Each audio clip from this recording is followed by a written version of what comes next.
Hey guys, so we're back with another video. This time we'll be covering the Prefontaine Classic celebrating its 50-year anniversary. Now guys, I am excited to announce that the coverage of the track and field is continuing this week.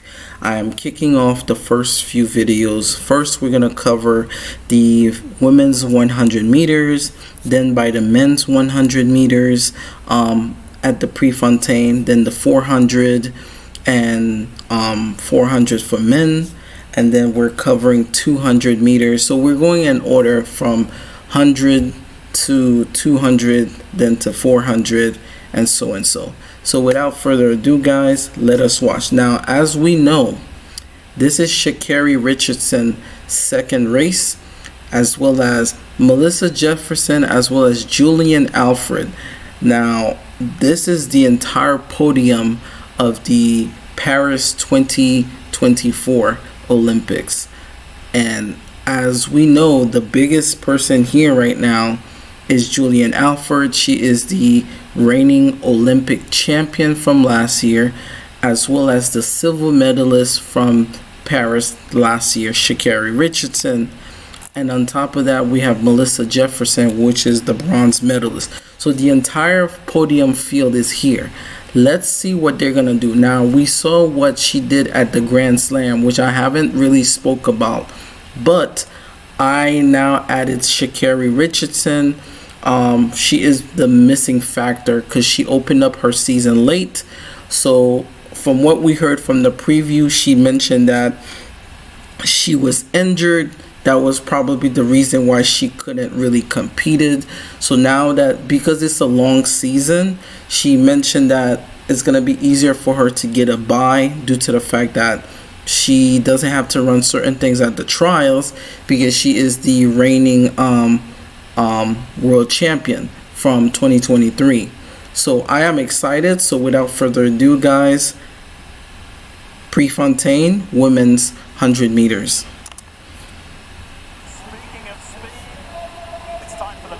Women's 100 meters. All right. Featuring. Now, Julien is a problem this year, and I cannot stress this enough. She is such a problem that she might double. Now, this is in the past right now. So when I think in the future of the other race she did at the London or other things, which I haven't covered yet, but from what I feel like, she's gonna double. You know, she opened up her season very early. She's been dropping blistering times back to back. And now that she's at Hayward Field, Eugene, Oregon, she might drop something stupid. Let's just be honest. None other than the Olympic champ, Julien Alfred. What a year she had last year after winning St. Lucia's first global medal indoors. And I would not be surprised, and I'm sorry I'm stopping again. I would not be surprised if I see Julien Alfred create this new floodgates of St. Lucians. Like, can St. Lucia become the new sprint dominant nation? That's just a if, because there's a lot of things that's been going with Jamaica right now. And I know the green and gold blur has kind of stopped a little bit, but I know it's not going anywhere. But the rise of the St. Lucian is coming, and she opened the floodgates for what is possible in St. Lucia. So congrats to her. Then won its first two Olympic medals outdoors, gold in the 100 and silver behind. She's a big deal in the 200. Defending champion here in the Nike Prefontaine Classic in my the women's girl 100, Sha'Carri Richardson, equal fifth fastest woman of all time. But in her only race this year, she's only running number 47. She's been dealing with an injury which has hampered her training. Exactly. She'll be in lane 6. Personal best 10:65. I think the difference is she has to put more race into her legs. Now that she's free of injury, she definitely needs to do that quickly, because September is almost here, and some athletes, by the time they get to you, then you're not going to think about what's going to happen next. And then you also have Melissa Jefferson, who has been running beautifully. You know, her new name now is Melissa Jefferson-Wooden, so let's correct that as well. And in lane 4, Melissa Jefferson-Wooden. like Julien Alfred, she's been undefeated this year at 100. So we have a clash of the undefeateds here. We have a rematch of the podium from Paris. Yeah, exactly. And like I said, let us talk about the lineup. This is exactly the podium. And the only person that is missing right now is Shelly-Ann Fraser, which she ran in the and the semis, and then she didn't get to go to the finals. But you have Favor Ophelia, you have Dina Asher-Smith, you have TT Terry, you have Melissa Jefferson, you have Julien Alfred next to Sha'Carri. So 4, 5, and 6 are the same winners at the podium.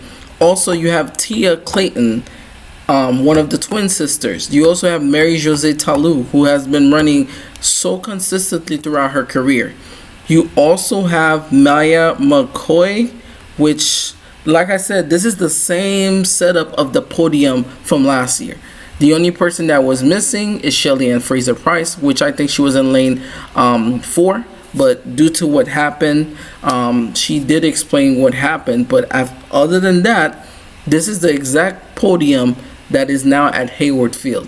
Now, the scariest thing I see right now, if I were to be an analyst for a moment, the way Melissa Jefferson has been getting out and running a new PB, but also Julien Alfred is a powerhouse when it comes to off the blocks.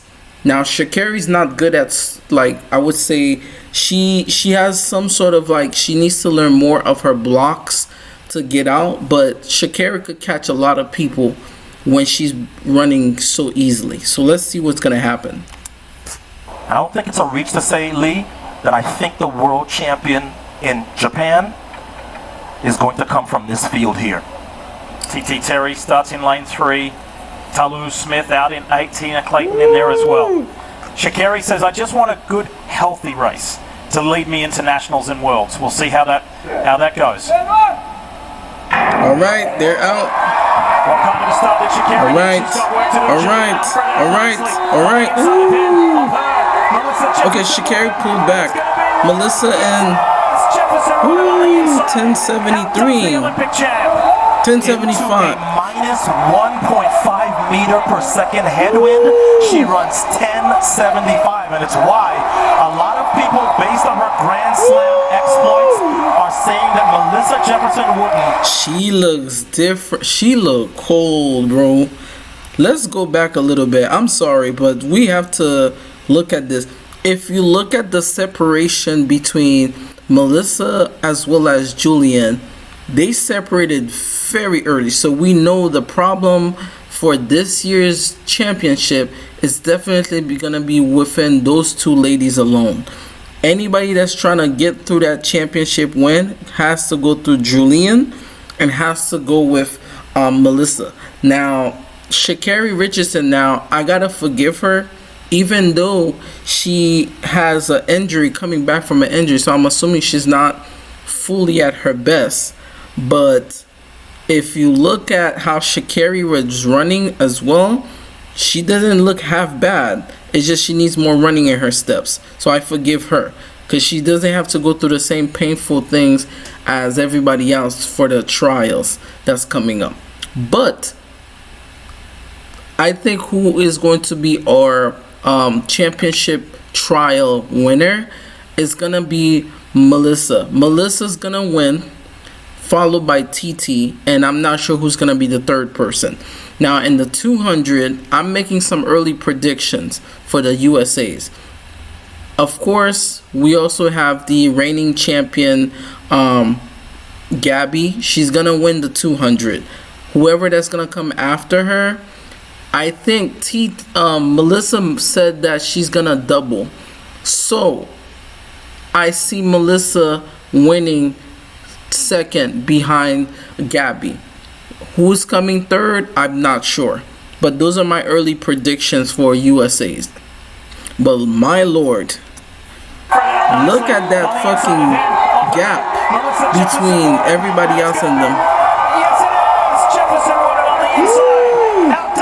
And if I'm not mistaken, Talou got third. Minus 1.5 meter per second headwind. She runs 10.75, and it's why a lot of people, based on her Grand She's Slam crazy. exploits, are saying that Melissa Jefferson-Wooden has a real shot at being world champion in the 100 this year. She got the bronze last year in Paris, but And you know, she's such a humble soul, Melissa Jefferson.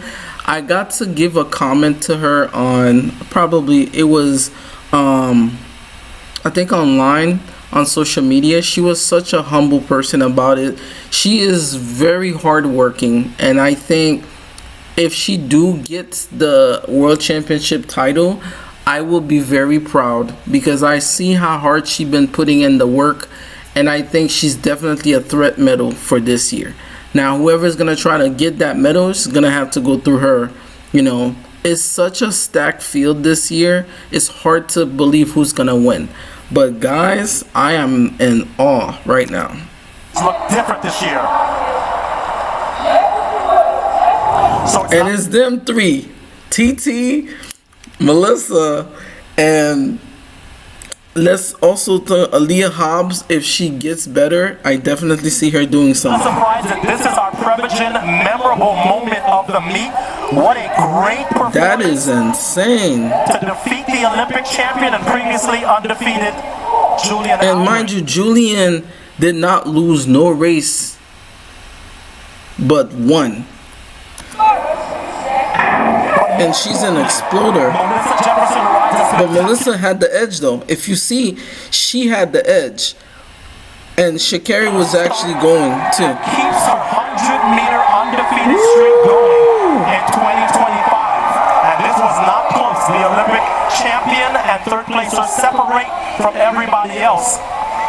That was insane. And Sha'Carri Richardson, 9th and last, 11-19. But remember, she has a bye into world Exactly. of being the world champion from 2 years ago. Courage of conviction. Melissa Jefferson-Wooden said yesterday, if I execute, I can win. She just did. So guys, I'm stopping it here. Thank you guys so much. Make sure you guys like and subscribe to the channel. But like I said, I am very proud of Melissa. And shout out to Sha'Carri Richardson for still finishing. I think she did like an 11:01. So that's still not bad. But she still finished strong. But I think Sha'Carri's going to have to work for this if she's going to have to maintain her her world championship crown. Now everybody's gunning for the defending champ, so she's gonna have to be ready. But without further ado, thank you guys so much. It was a pleasure as always to cover track and field. We are moving on to the men's 100, and then we're gonna do the 200, and then we're gonna cover the 400 and 800. So see you guys soon.